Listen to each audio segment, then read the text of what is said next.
Okay, the drink we're about to make is called Small Sand. Let's put some ice in a glass.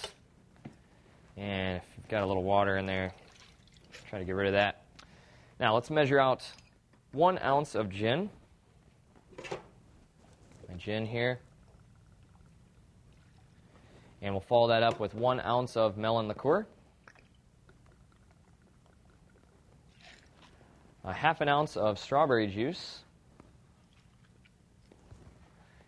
And sour mix. Go with an ounce of sour mix. Go ahead and mix those first 4 ingredients together. That should be good enough. And we'll set up a Collins glass. Go ahead and pour that in. And we're going to top it off with some lemonade. All right. And you can garnish that with an orange and a cherry. Bottoms up.